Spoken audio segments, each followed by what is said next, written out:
चौथे दिन से समुद्र पे ढेर सारी घटनाएं हुई हैं। नमस्कार, हिंद महासागर का मछुआरा। आज चौथे दिन से हम समुद्र में रहकर जाल डालकर मछली पकड़ने की जगह ढूंढ रहे हैं। ऐसे जाते समय हमारी कंपनी की नाव ने हमारी नाव से वायरलेस उपकरण के माध्यम से मदद मांगी थी। अब हम उसी नाव की ओर जा रहे हैं। उन्होंने क्या मदद मांगी थी? उन्होंने हमारी नाव से मिर्च मांगी थी। हमारे पास बहुत सारी मिर्च थी, इसलिए हमने कहा था कि हम देंगे। वैसे ही हमें पल्टीन पाउडर की जरूरत थी। हमने उस नाव से वो भी मांगा था। अब हमें अपना जरूरी पल्टीन पाउडर मिल गया है और उन्हें अपनी जरूरी मिर्च भी मिल गई है। अब उन्हें बाय बोलकर हमें जाल डालने की जगह की तरफ चलना है। आज दोपहर के खाने के लिए ताजी कैरम मछली से लाजवाब मछली करी बनाई थी। सच में कमाल का था। फिर खाना खत्म करके हम ऐसे ही जा रहे थे, तभी हमारी नाव के पास से विस्टा मास नाम का एक कार्गो जहाज गुजर रहा है। देखिए वो जहाज कितना सुंदर लग रहा है। देखिए, जब हम समुद्र में मछली पकड़ते हैं तो इस तरह के बहुत सारे जहाज हमारी नाव को पार करके जाते हैं। आज ठीक 4 बजे हम समुद्र में जाल डालने की जगह पर आ गए और समुद्र में जाल डालना शुरू कर दिया। जब हम समुद्र में जाल डाल रहे थे तभी हमारी नाव के पास से एक तेल टैंकर जहाज गुजर रहा है। देखिए, समुद्र में सारे जाल डालने के बाद रात के खाने के लिए हमने रसम बना के और ऑमलेट तल के खाया। रात का खाना खा के लगभग 9 बजे हमने थोड़ी देर झपकी ली और रात 12:30 बजे उठ के जाल पकड़ना शुरू कर दिया।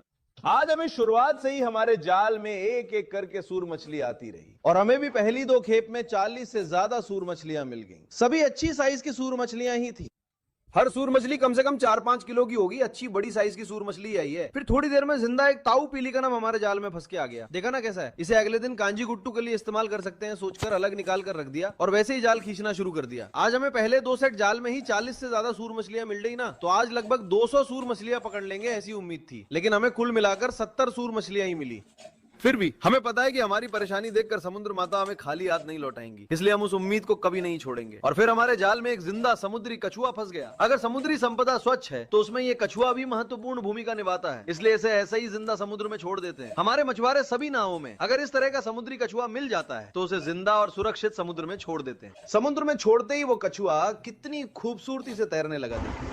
और फिर आज सुबह के खाने में कांजी के लिए हमारे रसोइये ने सूरमीन से एक शानदार वड़ा बनाया था। हमारे समुद्र में काम करने के बाद लगी भूख में वो भी कांजी के साथ इस तरह का एक मछली वड़ा रख के अगर हम ये सब समुद्र पर ही खाएं तो स्वर्ग है। आगे समुद्र पर होने